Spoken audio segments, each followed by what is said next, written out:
Radio Sucesos 101.7 FM presenta su noticiero Sucesos con Milton Pérez y Verónica Larrea. Un periodismo libre para una democracia plena. Los hechos y las opiniones de los sucesos que marcan nuestro tiempo.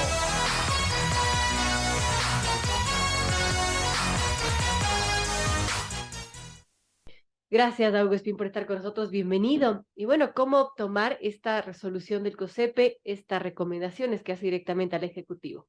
Bueno, muy buenos días a todos. Realmente hay muchas de las definiciones que se han venido dando por parte de los miembros del COSEPE, de los flamantes posesionados, el consejero y el secretario, justamente nombrados por la Presidencia de la República, que dejan un espacio de la ambigüedad.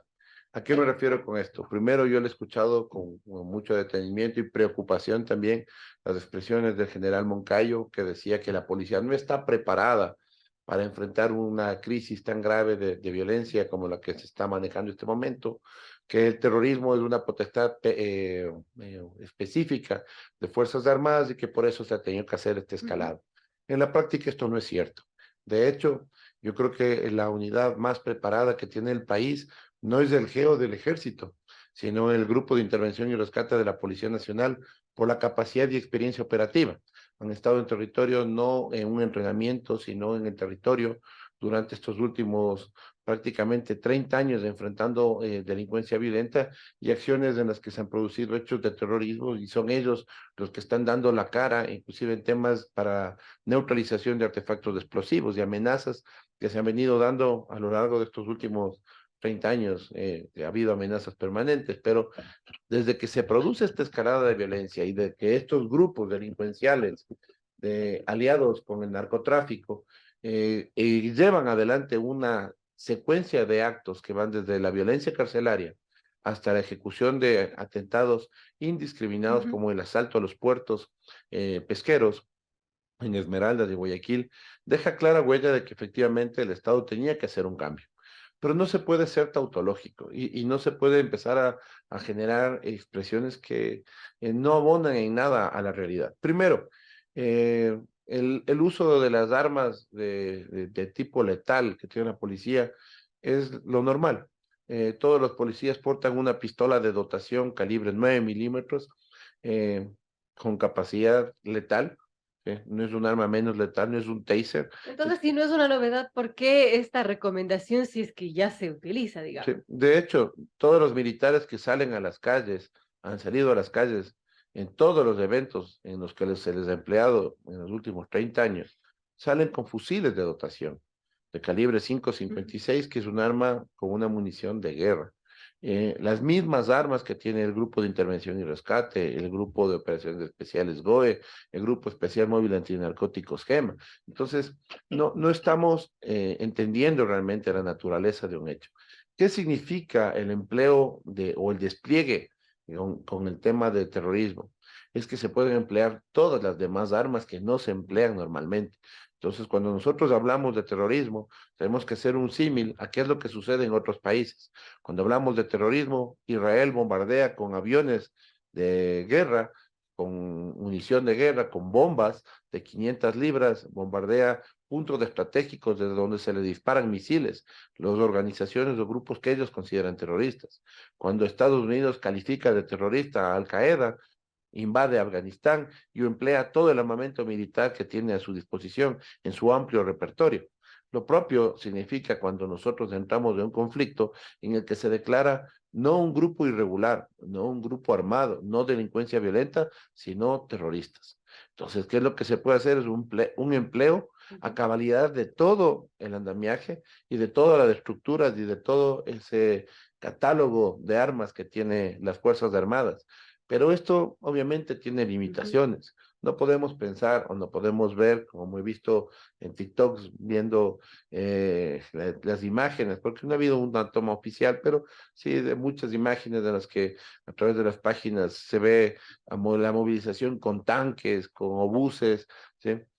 No se puede emplear esto contra la población civil, es un hecho. ¿Qué es lo que sí se tiene que hacer? Un grupo terrorista en la naturaleza o en la forma en la que se está manejando en el Ecuador, lo que implica es que con el uso de inteligencia con las unidades desplegadas de inteligencia totalmente destinadas a ubicar, identificar la estructura completa de una organización terrorista, es decir, todo el manejo del financiamiento, de la logística y de la operación, con cada uno de los roles específicos, ejecutar acciones de neutralización, acciones de prevención y poder desarticular estas estructuras. El terrorismo es una amenaza latente en el mundo y obviamente las acciones que se llevan a cabo para poder neutralizar las amenazas terroristas son en ejercicio fundamental preventivas. Entonces, hay sí cambios sobre cómo debe enfrentarse a las cosas. Igualmente, verle al ministro Zapata que va a una demostración del GIR, o sea, personalmente me parece que está bien para el show, pero en la práctica el ministro Zapata fue policía, conoce muy bien las capacidades del grupo de intervención y rescate, creo que lo ha vivido durante el tiempo que lleva como ministro, que es la unidad más operativa y con mejores resultados para el país y en todos los frentes que se los ha empleado. Entonces, de estos conceptos, yo veo, por ejemplo, muy preocupante que no existe en este momento un comité o un grupo o una entidad que pueda regular las operaciones especiales que se tienen que aplicar para el manejo de esta amenaza. Y ¿Por eso no debería estar la Secretaría de Seguridad? Sí, pero también tiene que manejarse, por ejemplo, como existe en Estados Unidos el SOCOM, un Special Operation Command, un grupo que maneje solo las operaciones especiales, que se basan en tres ejes también, ¿no? Se basan en un principio fundamental de compartimentación de la información, es decir, en vez de buscar toda la transparencia, lo que se hace es proteger a los operadores, a las fuentes que dan la información y obviamente a las acciones que se van a dar, porque cuando se combate el terrorismo se privilegia el resultado más allá de los métodos. Pero esto no quiere decir que están exentos los ejecutores de las acciones, es decir, Fuerzas Armadas y Policía, de que sean reveídos todos, me refiero, revisados todos sus procesos y procedimientos en la lucha del combate contra el terrorismo, inclusive de manera judicial, porque nadie está por encima de la ley y todas las acciones que están encausadas tienen que estar enmarcadas en el molde legal, digamos así, en este principio de legalidad, de que ninguna institución está por encima de la ley. Hemos visto igualmente lamentables escenas donde se ve a militares haciéndoles pelear a dos presuntos delincuentes y jugando con ellos como si fuera la hora alegre de ver cómo se pelea el uno con el otro, que son desdicen el profesionalismo y afectan la lucha contra la delincuencia de manera técnica, profesional, estructurada y además contundente. Entonces son cuestiones que indican falta de control por parte de los mandos, que esa es una de las evidencias más grandes de lo que hoy día tenemos. Yo creo, y esto es un criterio muy personal, si nosotros salimos en general en las ciudades en las noches, vamos a ver esta ausencia de control. Si salimos en las mañanas, ver militares patrullando, caminando por las calles, y si se les pregunta cuál es el objetivo, patrullar. ¿Sí? Entonces, hay una falta de un sentido lógico de qué es lo que realmente se debe hacer para asegurar las ciudades. No necesitamos militares caminando por los centros comerciales o por el Parque de la Carolina, pero sí que existan controles efectivos y eficientes de los ejes longitudinales por los ejemplo, cuales... en fronteras. Por supuesto. Este es un problema del terrorismo, el problema del narcotráfico, la financiación del narcotráfico y la logística de estos grupos depende del ingreso y de la permeabilidad de las fronteras. Y si bien es cierto, es imposible poner un militar cada 10 metros en la frontera, tenemos 6 ejes longitudinales que cruzan el Ecuador. Controlados los ejes longitudinales, nadie carga a la espalda los fusiles con los que están atacando a la policía. Lo hacen en camiones, lo hacen en transportes. Y esa facilidad que existe de movilidad es lo que ha permitido esta permeabilidad de la droga que llega desde nuestros países vecinos, Colombia, Perú, que a su vez traen desde Venezuela, perdón, desde Brasil y Bolivia, ¿sí? Toda esta permeabilidad de fronteras que tenemos es lo que ha dado el fortalecimiento que tenemos igualmente para que los puertos sean contaminados. ¿Por qué no vemos mayor presencia de la Marina en los puertos en vez de tenerlos en las ciudades? ¿Por qué no militarizamos puertos y vías de acceso para toda la línea? Sitios como, por ejemplo, el CENAF en el Lago Agrio o como La Bonita, el Paso de La Bonita, hoy abandonado. Tenemos 3 policías para controlar, pese que por la erosión regresiva del sector del Reventador, la vía de La Bonita es la principal línea de acceso carro sable que tenemos en la frontera norte. ¿Por qué no asegurar las fronteras, asegurar las vías, más presencia militar, actividad donde realmente se necesita, más allá del show o de las presentaciones que se dan? Yo creo que, y con ello creo que podemos tener una idea mucho más clara, nadie está por encima de la ley. Todos los procesos que se ejecuten durante esta declaratoria de terrorismo no pueden irse más allá de lo que dice el Código Orgánico Integral Penal. Un decreto ejecutivo no está por encima de una ley orgánica y por lo tanto el decreto ejecutivo se suprimirá a dar instrucciones a las personas que están abajo de esto. Pero no nos olvidemos que la ley del uso legítimo de la fuerza fue expedida hace menos de 5 meses, que obviamente aquí se verán hasta dónde llegan sus bondades o grandes procesos de complejidad, que es lo que yo siempre he cuestionado. Es una ley que tiene más aristas de problemas que de soluciones. Entonces, cuando se conjugan estos elementos, lo que obliga es que el Estado sea mucho más directo en la toma de decisiones, que debería haber un comité en este momento que priorice los blancos, un comité conformado por el comandante general de la Policía y de Fuerzas Armadas, con un equipo especial exclusivamente para las operaciones antiterroristas, con equipos conjuntos para determinar las obligaciones específicas de los equipos de Fuerzas Armadas que operarán en conjunto con el de la policía, o a lo mejor en forma separada.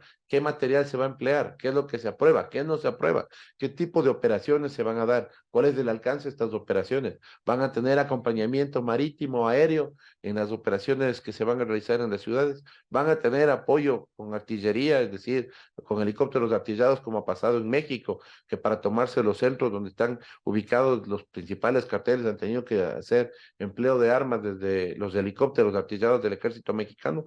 ¿Hasta dónde llega este alcance? Estas son las verdaderas preguntas que deben nacer o que deben ponerse sobre la mesa y decir claramente: Fiscalía, ¿en qué intervenciones va a estar usted? ¿En todas?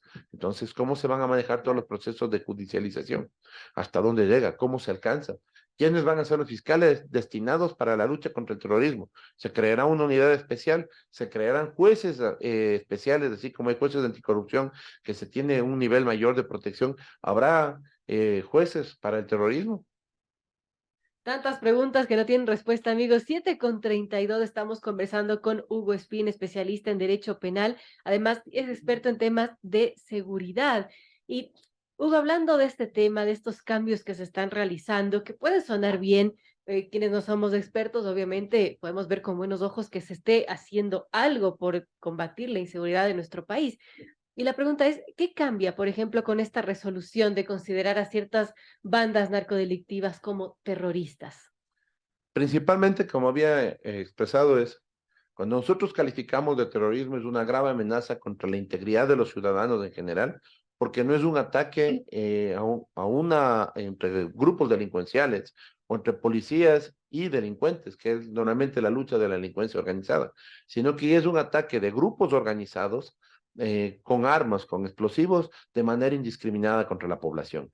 Esto hace que esta amenaza sea neutralizada con todos los medios disponibles que tiene el Estado. Entonces, cuando se hace esta calificación, básicamente lo que se dice es: los blindados que tienen Fuerzas Armadas, que están patrullando, que están prácticamente cumpliendo una función decorativa en los recorridos por Esmeraldas, hoy podrán ser empleados con las armas, con todos los calibres y con todas las capacidades operativas, en contra de quienes atenten contra la vida o la integridad de los miembros de policía o de las Fuerzas Armadas que efectúan este patrullaje. Es decir, el despliegue militar, el despliegue inclusive de la Policía Nacional, llega a tope de su capacidad operativa. La consideración del terrorismo implica obviamente que la amenaza está casi al mismo nivel que lo que significaría un conflicto bélico. Y la neutralización de esta amenaza está en función de toda la capacidad operativa del Estado.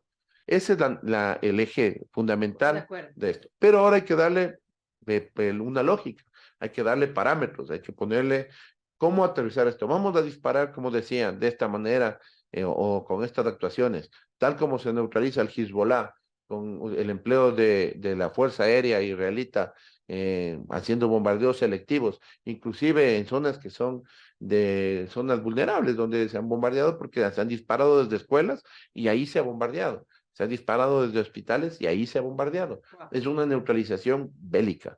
Entonces, vamos a llegar a eso, por ejemplo, en la Prosperina, en el Guasmo Sur, donde han habido enfrentamientos con tiguerones, con R7, con choneros killers, que son los que más violencia han generado en el país, los lobos, en el centro en la costa centro, ¿sí? ¿Hasta dónde llega el empleo? Entonces, si buscamos transparencia y lógica, si decimos que va a haber una lucha contra el terrorismo, tenemos que Claro. cumplir con todos los otros parámetros para decir, en la parte de judicialización y evitar excesos, la obligación Ujú. primigenia de policía y fuerzas armadas de someter a estos terroristas para que sean juzgados por el artículo 366 del COIP. ¿Quién va a juzgarles? Un juez de derecho en materia penal con un fiscal especializado que debería hacerlo para este delito que en esencia no ha sido aplicado porque el Ecuador no ha declarado terroristas anteriormente, pese a que sí ha habido actos de terrorismo y sí ha habido sentencias por actos de terrorismo cuando se han empleado explosivos. ¿Sí? No nos olvidemos que todas estas historias empezaron cuando el GDO de alias Guacho, liderado por Ujú. alias Guacho, de famoso Oliver Sinesterra, el grupo de disidentes de las FARC, puso un artefacto explosivo de una carga bastante importante en la ciudad de San Lorenzo y disparó a todos los sistemas de fuerzas especiales del país. Y nos movilizamos totalmente para enfrentar la amenaza en Esmeraldas, Así es. sin muchos resultados. ¿Sí? Por eso, lo que hoy creo yo como ciudadano es que se hace imprescindible que todos los estamentos del Estado articulados tengan una claridad meridiana de cuáles son las acciones, que se tenga una claridad meridiana, por ejemplo, que la CMO, que la Compañía de Mantenimiento del Orden, que hoy le escuchaba hace pocos segundos, va a hacer un entrenamiento de lo que se llama CQC-CQB, Close Quarter Combat, Close Quarter Battle en inglés, que es el combate cercano, lo que implica la toma o el allanamiento de lugares donde existen personas con armamento que va a recibir, es decir, tomas violentas, allanamientos violentos, ¿sí? O la toma de ciudades, porque hay las dos diferencias, ¿no? El combate cercano es el ingreso dentro de habitáculos o áreas cerradas, en cualquiera de las alternativas que se presentan, y la batalla, el esquema de batalla de Close Quarter Battle, batalla de combate cercano, igualmente es, por ejemplo, cuando se camina dentro de una ciudad, una urbanización, y los Ujú. disparos pueden venir de cualquier lado. Son técnicas de guerra.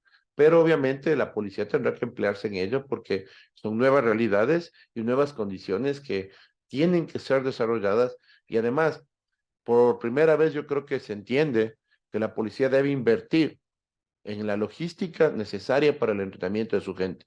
Nos decía el ministro Zapata que en 20 días más, dijo el 20 de abril, me parece la primera fecha, pero el 20 de mayo ahora sí llegan las balas para poder entrenar a los policías.